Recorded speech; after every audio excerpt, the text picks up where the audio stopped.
Hi everyone, it's Kathy. Thank you so much for joining me. Today I'll be sharing a technique using the new Tropical Floral Background Stamp, and I also have 5 more card samples to share with you at the end of the video. But for this video, I really had to pare it down and just pick one technique to share with you. It's not necessarily a new technique, but I thought it was one that would be fun to use, particularly with this new background stamp. I started out with 2 pieces of white cardstock cut to 4 1/4 by 5 1/2 inches. For this first panel, what I did was I inked up the background stamp with Lime Ricky, Grass Skirt, and Fiesta Blue inks. And I tried to keep it even about 1/3 of the stamp inked with each of the colors, if that made any sense.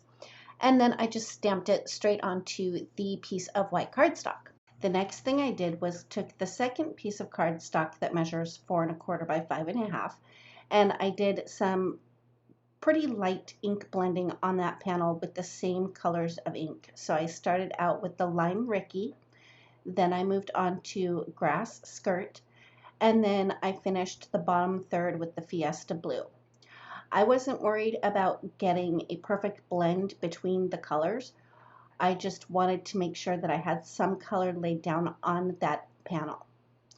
Once I was done with the ink blending, I put that panel in my MISTI, and then I inked the stamp up a second time the same way. So I did the top 1/3 of the stamp with the Lime Ricky, the second 1/3 with the Grass Skirt, and the bottom with the Fiesta Blue, and stamped that on top of my ink blended panel. Once I had both of those panels inked and stamped and ready to go, I stacked them on top of each other, and then I used my paper trimmer just to cut strips of both panels.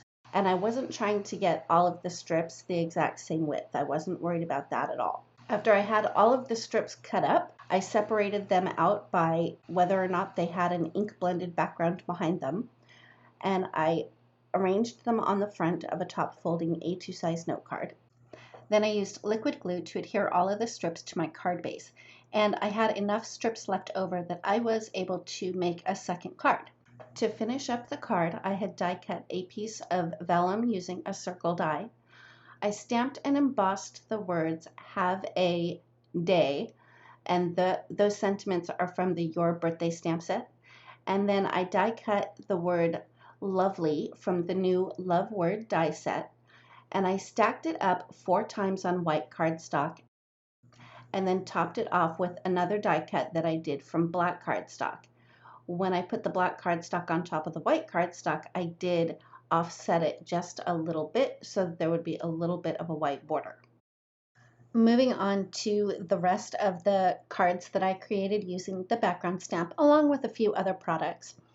For this one, I just did very simple stamping in gray ink. I used the Cutie Alphabet die set to die cut the word Aloha and colored it with my Copic markers. And then I added another sentiment from the Simple Sentiments stamp set and used the coordinating dies. This one, I just used the background stamp and decided to color just a portion of it. And after I was done coloring that, I used the new You word die set, and then also again I used the Simple Sentiments stamp set to finish up the sentiment on that card. Moving on to something that's a little bit more cute, I did the tried and true emboss resist technique for my background on this one, and then I colored up that super cute flamingo from the On a Roll stamp set and added him to the front of the card. For this card, I did the same tri-color background. I just used different inks for that, and then of course I had to use the super cute shark from the Shark Fest stamp set, and again I used the Cutie Alphabet die set for the word cheers. And for my final sample, I used the background literally as background and just did some tone-on-tone stamping for the background, and then used the other shark from the Shark Fest stamp set to finish up this card. And that's it. That finishes up my video for today. Let me know in the comments below which card is your favorite. If you like this video, please give it a thumbs up. If you've not yet subscribed, we'd love it if you would. And don't forget to ring the bell so you're notified every time a new video is posted. Thanks again, and we'll see you next time.